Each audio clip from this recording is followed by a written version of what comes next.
Si vous nous rejoignez à l'instant, vous avez fait le bon choix, c'est sur le Regarder Info TV et surtout votre émission Espace Miné. Arnaud, Victor et Yada, ce matin, nous posons la question, celle de savoir si la diaspora camerounaise et son régime, le régime en place, se regardent en chien de faïence. On a eu l'impression depuis un certain nombre d'années que le régime et cette diaspora-là ne partageaient véritablement plus la même vision du monde.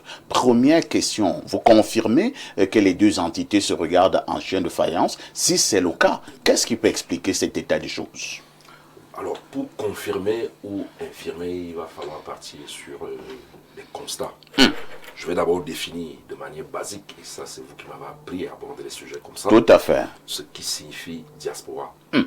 La diaspora est la dispersion d'un peuple à travers le monde, conservant les liens économiques, politiques et culturels. Conservant les liens économiques, politiques et culturels avec le pays d'origine. Ça, c'est la définition basique de la diaspora. Alors, qui est de la diaspora et qui ne l'est pas? Ça, c'est une autre question. Je suppose ici que ceux qui sont allés de l'autre côté, c'est-à-dire en dehors du Cameroun, même si c'est en Guinée équatoriale, en Occident, et ainsi de suite, quel que soit le moyen par lequel ils sont partis et qui sont restés des Camerounais, font partie de ce qu'on appelle diaspora. Le désamour qu'on peut lire entre une partie de la diaspora et le régime en place a été manifesté après l'élection présidentielle de 2018 avec la casse des ambassades du Cameroun à l'étranger par certains, malheureusement, de nos confrères qui contestaient les résultats qui étaient au profit d'un candidat en lieu et place d'un autre que eux, ils auraient souhaité qu'il soit. À partir de là, même au niveau des réseaux sociaux, jusqu'ici, ça fait plus de 7 ans, ce désamour est manifeste au point où le lien culturel a été frisé avec des attaques perpétrées contre des Camerounais qui quittent le pays pour aller prester sur la scène beaucoup plus en Europe, estimant que ces derniers auraient donné quitus au candidat vainqueur. Ainsi de suite, beaucoup de Camerounais, même journalistes, ont été enfarinés de l'autre côté parce que ces autres frères de la diaspora, ou confrères ou frères cons, de la diaspora, n'acceptaient pas tout de suite que cela ait donné leur point de vue dans cette élection présidentielle. Au niveau des réseaux sociaux, ça a grandi. Et ce désamour est resté aujourd'hui au point où beaucoup ne peuvent plus aller en Europe prester, exprimer leur talent culturel. Je ne parlerai même pas du volet politique. On a encore vu lors de la dernière élection présidentielle avec ceux qui supportent un camp et ceux qui supportent un autre camp qui ne s'entendent pas et qui se tirent.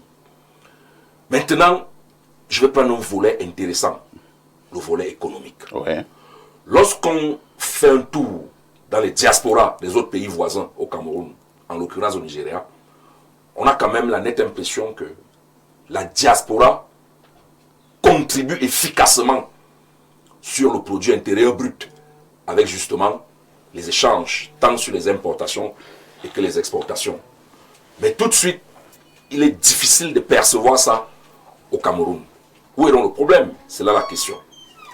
Je ne vais pas ouvrir une autre brèche avec le problème de la double nationalité, qui peut-être un jour sera longuement débattu à l'Assemblée nationale pour trouver des pistes de solution. Mais on a tout de suite l'impression que la presque totalité des Camerounais qui sortent ne sortent pas par des voies légales. Ils sortent par des voies illégales, estimant qu'ils ont essayé de trouver terreau fertile. Chez eux, ils n'ont pas eu moyen. Ils sont donc allés se débrouiller de l'autre côté. Beaucoup ont la volonté de revenir, exercer et mettre en application ce qu'ils ont eu comme fortune. Mais il y a un hic. C'est où le hic? C'est la question. Et je sors quand même pour ce premier jet. Ouais. Avec un exemple qui montre à suffit que je ne vais pas parler du régime, mais je parlerai de l'État du Cameroun. L'État du Cameroun affiche la volonté de faire corps avec sa diaspora. Prenons le cas du plan triennal spécial jeune, avec l'enveloppe de 102 milliards qui était déposée pour faciliter le financement des projets des jeunes. Il me semble que dans les prérogatives de ce projet, il y avait une part qui était réservée à la diaspora. Mais la question que je n'ai de cesse de me poser, sans vouloir demander à qui que ce soit de faire un bilan de cette affaire, est-ce que les projets de la diaspora ont véritablement été financés? Si oui, où sont-ils? Peut-être que si le Cameroun, par le touchement de cette initiative, a financé les projets, il faut densifier la communication à ce niveau pour encourager ceux de la diaspora qui ont cette bonne volonté de revenir ici investir. Parce que la volonté est là, les textes sont clairs, mais au niveau de l'applicabilité, est-ce que ça a été effectif? Donc, je pense que pour mon premier jet, c'est ça. La diaspora, elle est bien là. Il y a une diaspora consciente, une diaspora inconsciente. Mais qu'elle soit consciente ou inconsciente, lorsque vous échangez avec vos frères qui sont de l'autre côté, tous, à 90%, tous, ont la volonté de revenir manger le bon héros du Cameroun. Parce qu'ils vous disent, en héros, on peut se la couler douce, mais rien ne dépasse l'air qu'on inhale au Cameroun, qui est l'air frais. Mais maintenant, au niveau politique, peut-être qu'il y a une ou deux choses à revoir pour faciliter. Et c'est mon père qui me disait souvent que le pain de l'exil est toujours amer. Alors, Eyega Aloïse du MP3. Alors, au niveau quand même de votre idéologie, peut-être le mot est fort, au niveau de vos propositions pour un Cameroun, entre guillemets, nouveau, est-ce que l'aspect ayant trait à la diaspora vous préoccupe? Bien sûr, merci pour cette question déjà. Au sein du MP3, nous avons toute une fédération dédiée à la diaspora. D'ailleurs, le lancement officiel de cette fédération se fera le 2 mai avec la présence du président national à Paris. Donc, nous consacrons tout un programme pour voir comment faciliter l'insertion économique de nos frères et sœurs qui sont allés surtout parfois c'est pas par leur propre vouloir. Ils sont allés en Occident, ils ont traversé le pays, traverser la mer pour aller trouver d'autres possibilités qu'ils n'ont pas pu trouver ici au pays. Nous avons déjà une proposition de faire en sorte que l'intelligence, parce que la diaspora camerounaise regorge une intelligence vraiment à ne pas négliger. Nous avons des Camerounais de souche qui se retrouvent dans les plus hautes sphères de l'intelligence dans le monde. Et ces personnes-là peuvent véritablement, efficacement contribuer à la croissance de notre pays, au point de vue infrastructurel, même économique. Alors, on pense qu'il sera très bien pour le gouvernement, pour le Cameroun, pour l'État de prendre en compte les revendications de ces personnes-là. Et quand on parle de ces revendications, on parle nettement de ce que mon copaliste a parlé, d'abord de la double nationalité. Et on a envie de se poser la question, pourquoi cette diaspora, pendant plusieurs années, ne fait que revendiquer la double nationalité? Qu'est-ce qui freine? Qu'est-ce qui gêne? Et qu'est-ce qui manque pour que le pouvoir en place puisse accorder la possibilité à nos frères et nos sœurs qui sont allés en Occident de pouvoir jouir une fois de plus de la nationalité camerounaise. Nous avons proposé lors de notre manifeste durant la campagne présidentielle qu'on accorde justement non seulement la double nationalité, mais la multinationalité à ces Camerounais-là qui sont partis pour pouvoir faciliter leur réinsertion au pays et les aider à contribuer justement politiquement, économiquement à la croissance de notre pays. Parce que nous trouvons que ces personnes-là, nos frères et sœurs qui sont partis, ont encore beaucoup à contribuer. Et ils sont toujours restés attachés à notre mère patrie.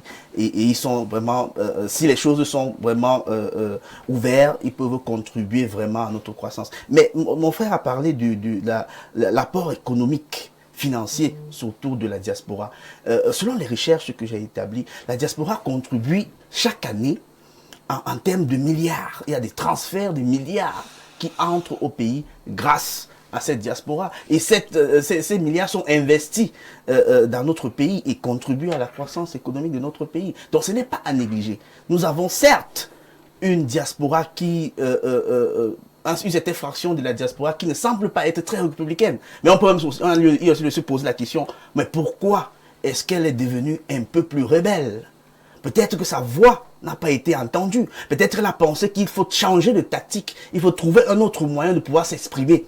Malheureusement, ils ont choisi les casses. Mais ce qu'il y a lieu de retenir, c'est qu'il y a une diaspora frustrée qui a besoin d'être réinséré, qui a besoin d'être accompagné. Et c'est dans le devoir du pouvoir en place. Et qui les a frustrés?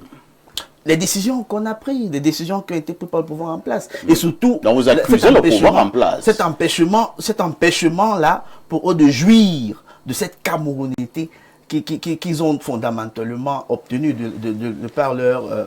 Est-ce qu'il ne faut pas dire vraiment qu'au regard de certains agissements sur le plan politique, il serait un peu difficile pour le moment de voir ce pouvoir en place donner la main encore à cette autre diaspora?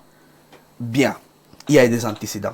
Mais est-ce que à cause de ces antécédents-là, on va bloquer cette possibilité à ses frères et ses Qui doit faire le premier pas?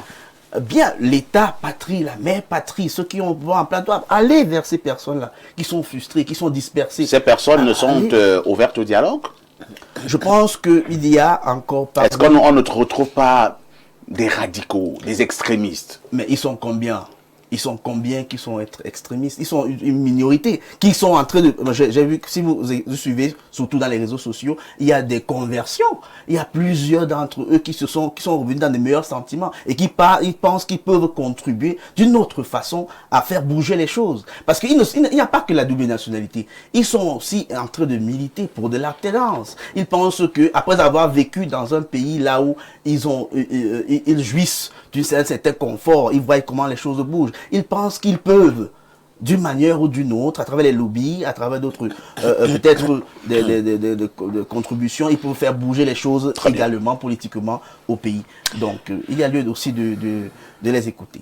Docteur Essala, sur le plan justement sociologique, est-ce qu'il n'y a pas des conséquences que nous pouvons enregistrer lorsqu'à un moment donné, un régime en place entretiendrait des rapports pas véritablement, entre guillemets, orthodoxe avec sa diaspora? Lorsqu'un régime et la diaspora se regardent en chien de faïence, est-ce qu'il n'y a pas des conséquences sur le plan sociétal?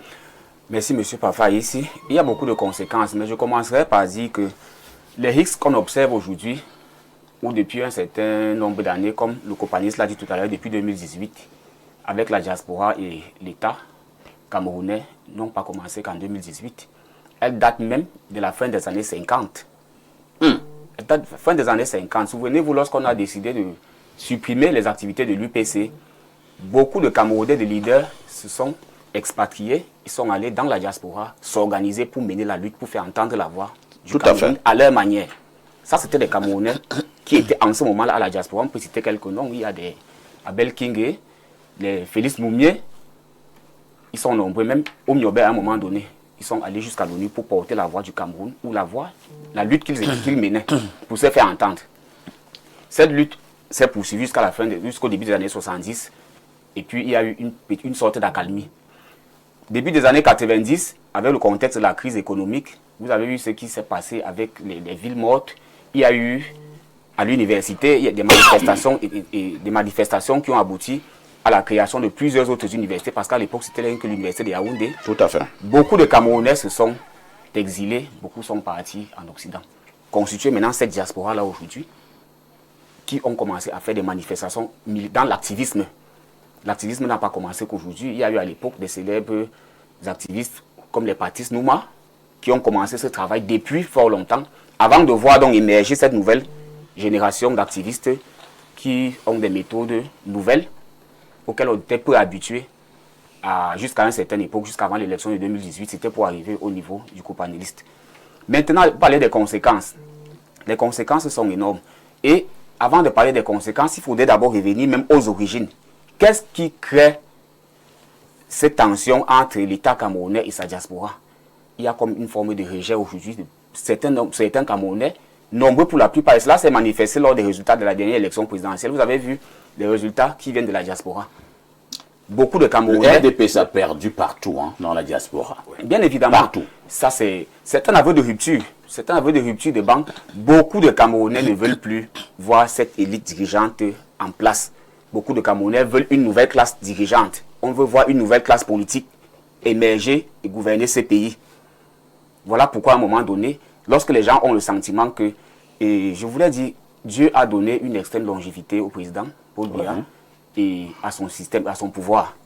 Et les gens sont impatients aujourd'hui de voir ce régime tomber. Les gens sont impatients aujourd'hui de voir de nouvelles figures émerger. Les gens sont impatients de voir aujourd'hui un nouveau discours sur la place publique. Mais pourquoi ils n'arrivent donc pas à le manifester au niveau des urnes? Puisque le président a encore gagné à 53,66% lors de la dernière élection. Bon, on ne peut pas dire une chose et son contraire. On ne peut pas dire une chose et son contraire, mais j'expliquais pour faire comprendre les motivations qui amènent les gens à développer des formes de résistance. Lorsqu'un pouvoir est perpétuel, lorsqu'un pouvoir dure, lorsqu'un pouvoir est éternel, il crée des poches de résistance. On va donc aux élections pour renverser ce pouvoir. Bien évidemment, encore faut-il s'interroger sur la crédibilité des élections organisées. Qu'est-ce que tu veux dire de manière très concrète? Si les élections sont contestées, la plupart du temps, cela voudrait dire que le système qui les organise s'arrange à ce que le système soit toujours vainqueur. Okay, et c'est ce qui crée dans la contestation d'autres Camerounais qui estiment que leur voix ne compte pas. Vous pouvez voter et celui qui proclame un résultat contraire. Les gens se sont donc... Vous voulez dire que c'est un jeu où c'est toi qui as le ballon et tu as le sifflet? C'est pas ce que je voulais dire en même temps. Mais il faut quand même... Les Camerounais se sentent frustrés, ces Camerounais de la diaspora se sentent frustrés et ont perdu tout espoir d'alternance au regard du fonctionnement du système actuel. C'est ça qui crée cette tension. Merci, docteur Essala. Alain Douk, la diaspora et le régime se regardent-ils en chien de faïence? Je pense qu'on devrait déjà faire le point sur l'expression chien de faïence pour que tout le monde qui nous écoute comprenne un tout petit peu de quoi il est question. On peut croire que cet idiome est compris par tout le monde ou ce langage métaphorique, pourtant ce n'est pas le cas. Donc lorsqu'on dit qu'on se regarde en chien de faïence, ça veut dire qu'on se dévisage, on se regarde avec froideur, peut-être indifférence, avec hostilité, inimitié. Voilà, on se regarde en chien de faïence. Ça traduit donc qu'il y a tension. Il y a conflictualité. Donc, c'est de ça qu'il est question.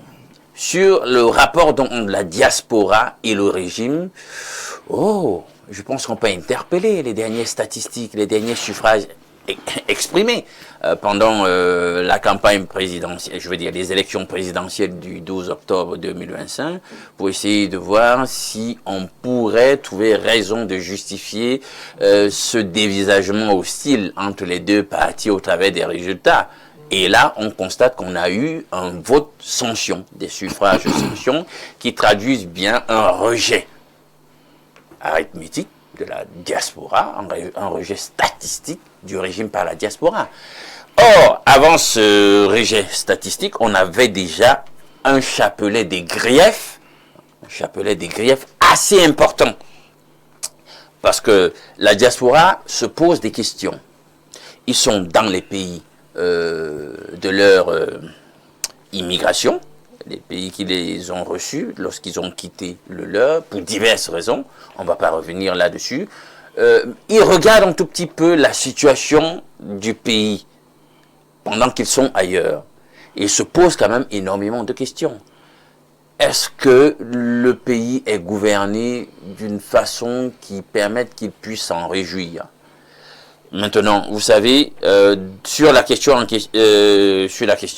il y a une part de la diaspora qui coopère avec le régime. Il ne faut pas aussi que là-dessus, il y a des réseaux au niveau de la diaspora, des associations qui collaborent avec le régime, qui sont pro-régime, ces associations-là, on ne peut pas les ignorer. Mais dans l'ensemble, s'il faut statistiquement analyser la chose, on se rend compte que c'est un vote sanction et donc il y a hostilité et les gars ne sont pas contents de la façon dont le pays est gouverné. Ils regardent aux indicateurs objectifs. Est-ce qu'il y a des opportunités, tant pour ceux qui sont au pays que pour ceux qui sont à l'étranger? C'est un aspect d'ailleurs que Arnaud Victor Yada a voulu un tout petit peu élaguer tout à l'heure. Justement, ils se rendent donc compte qu'il y a un problème au sujet des opportunités. Ceux qui sont au pays se plaignent. Ils sont comme en apnée. Ils sont comme asphyxiés. On n'a qu'à regarder aux statistiques sur l'emploi pour se rendre compte que pour Yaoundé Douala qui draine plus de 80% de l'essentiel du budget du pays, là-bas, c'est-à-dire, imaginez un peu la phagocytose budgétaire au niveau des deux mégalopoles, mais c'est aussi là-bas où il y a le taux de chômage le plus élevé et le taux de sous-emploi le plus marqué. Alors, on se pose des questions. Tout cet argent mobilisé est carrément centré au niveau de ces deux pôles. Qu'est-ce qu'on en fait? Eux, de même là-bas, est-ce qu'ils arrivent à avoir des opportunités? pour faire profiter au pays de l'expertise et de l'expérience qu'ils acquièrent pendant qu'ils sont à l'extérieur. Vous savez que les expériences ne sont pas toujours joyeuses à ce niveau-là. Plusieurs sont venus ici avec de brillants projets et ils ont eu une déculottée, une énorme déception. Ils se rendent compte que, justement, au niveau du pays, on n'est pas dans l'objectivité forcément. On n'est pas dans la recherche fondamentale du bien de tous. Comment on peut venir avec un projet qui fera du bien à tout le monde, qui apportera une bouffée d'oxygène, et quelqu'un vous dit que lui, tant qu'il n'a pas sa part, la logique mapartiste, tant qu'il n'a pas sa part, il ne voit pas l'intérêt de vous laisser prospérer. Or, il est là pour le service de la communauté, le service du pays. Comment il peut en arriver à de tels comportements? Dès qu'on rentre donc de là, vous voyez donc que le chapelet des griefs va s'intensifier. On va chuter. Voilà. Donc, il y a ça, il y a la situation économique totalement précaire, il faut le dire.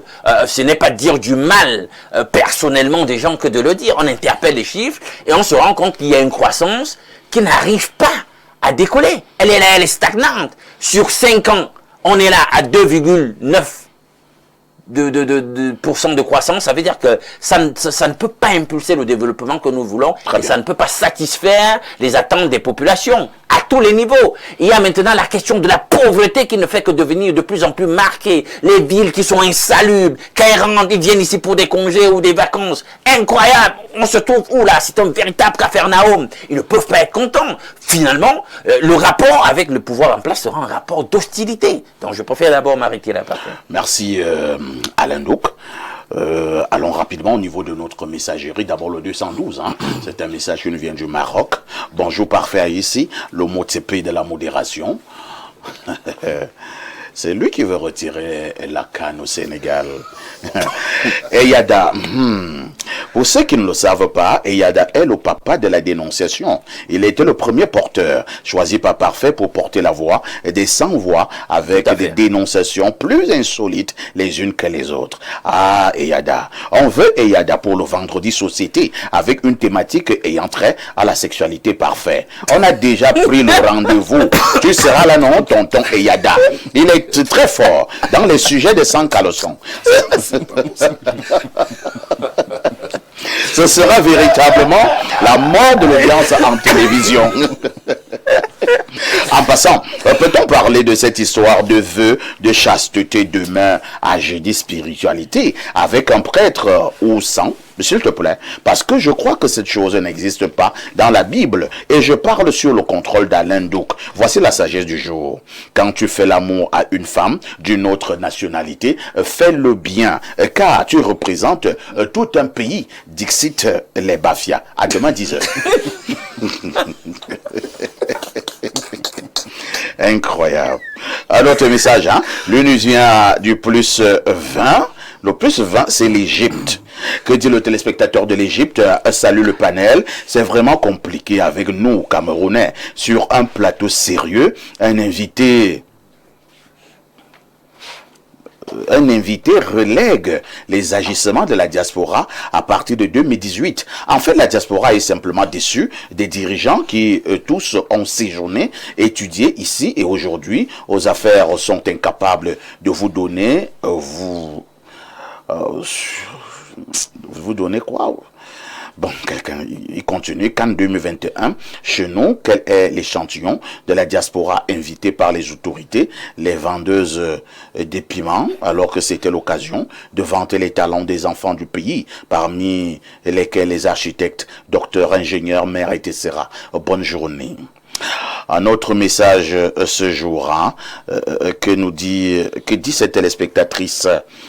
C'est une téléspectatrice des États-Unis. Bonjour mon grand frère, c'est le Camerounais vivant au Cameroun qui attend encore quelque chose de ce régime. Nous de la diaspora sommes fatigués de faire des courbettes. Nous voulons faire des grandes choses au pays, mais les blocus sont partout. Laissez-nous en paix, gérer le Cameroun. On vous a laissé avec. Tout ce qu'on peut faire maintenant, c'est aider les membres de nos familles. Pour le reste, excusez-nous, on travaille dur chez les Blancs. Ne nous ajoutez plus le stress. Oh là là, c'est une parole vraiment de détresse. Hein.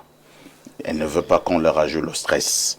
C'est une Camerounaise vivant du côté des États-Unis. Un autre message, oui, il y a des vraies tensions. Des éléments montrent un climat tendu entre une partie de la diaspora et le régime. Activisme très critique à l'étranger, à l'instar du groupe des anti-sardinards qui s'opposent ouvertement au pouvoir par des manifestations musclées. Mobilisation contre les élections, appel au boycott, protestation dans les ambassades, dénonciation des irrégularités électorales, contexte politique tendu au pays, opposition affaiblie, accusation de répression et climat post-électoral conflictuel. Un autre message ce jour, que dit ce téléspectateur, vraiment les bafias. Tu n'as pas trouvé mieux, bebela. C'est une connaissance, hein? Une brave dame. Elle est justement bafia. Un autre message ce jour, le problème fondamental entre la diaspora camerounaise et le gouvernement en place semble être lié à une méfiance et un manque de confiance mutuelle. Le gouvernement camerounais a créé une direction des Camerounais à l'étranger, mais les efforts pour impliquer la diaspora dans le développement du pays sont considérés comme insuffisants. Les Camerounais de l'étranger ressentent un sentiment de marginalisation et de désintérêt de la part du gouvernement qui ne semble pas prendre en compte leurs compétences et leurs contributions potentielles au développement du pays. Les autorités camerounaises, quant à elles, semblent avoir des réserves vis-à-vis de la diaspora, la considérant parfois comme une opposition politique. Il y a également des problèmes de communication et de compréhension entre les résidents et les expatriés, avec des préjugés et des stéréotypes qui alimentent les tensions. Le gouvernement a récemment lancé une stratégie nationale pour mobiliser la diaspora, mais il reste à voir si cela sera suffisant pour améliorer la collaboration entre les deux parties. Ça, c'est mon point de vue. Acteur Maltador.